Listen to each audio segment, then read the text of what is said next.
And so many of us know, Apple, many of us use Apple devices, if not the iPhones or the MacBooks or the Apple Watch and iPad, or it may be something, just little things like that. Even if you're not using it,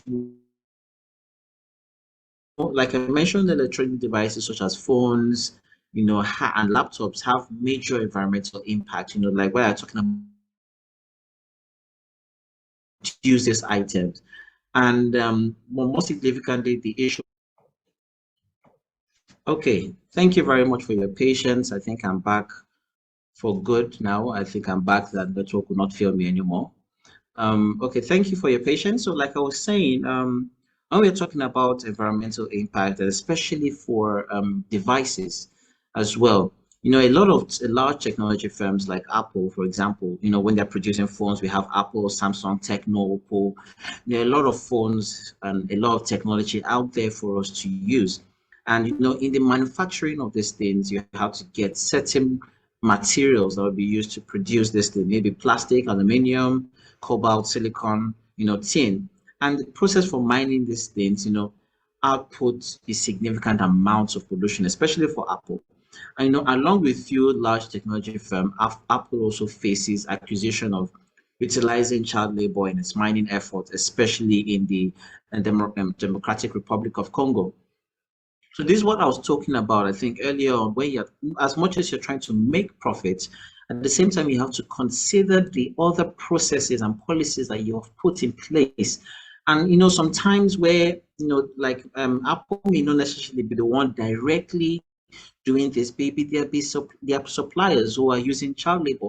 But because Apple is using them for their processes and for their products, Apple is also held liable. And this is what we talk about, putting certain things in place, that if your supplier employs the use of child labor, we are not going to use you. Because in the long run, it may also come back to affect you as a larger organization. But this is a conversation for another time. An iPhone production isn't the only problem. One of the biggest pollutants we deal with today, like I mentioned, is e-waste. And around the world, like I mentioned, we dispose about 50 million metric tons of e-waste every year. That's one of the things, because we are thinking, how do I recycle? I remember, like I mentioned earlier, that the recycle contribution is always very low. So what then is Apple now going to do about this? So Apple is now making a renowned effort to mitigate its environmental impacts, and it has continually reduced its carbon footprint each year since 2017.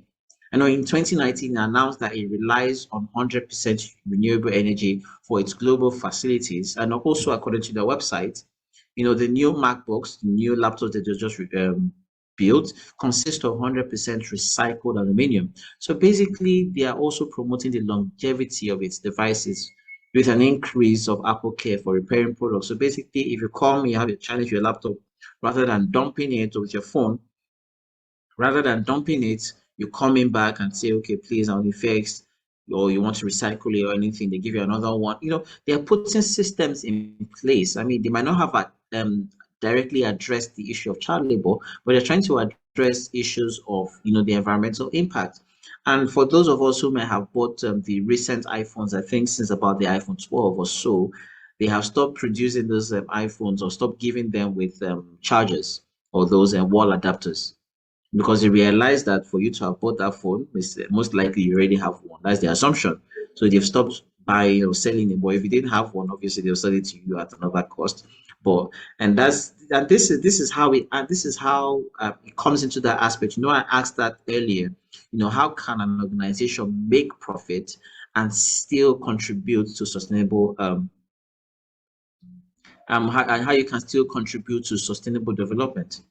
I mean, and this is an example. Apple is $1 trillion company and is one of the largest, companies and tech companies, especially in the world. It's $1 trillion company, and this is how they've started doing things and they are still able to make profits. So you can see that it is very, very much possible from this case study that they are contributing to sustainable development, at the same time still able to make profit. And yet they've not addressed all the aspects of their sustainability issues and sustainable issues when it comes to especially child labor, but they are starting somewhere. And this is one of the things that we say about sustainability.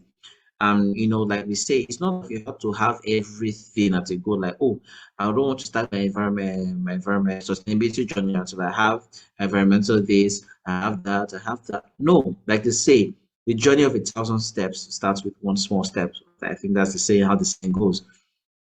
As you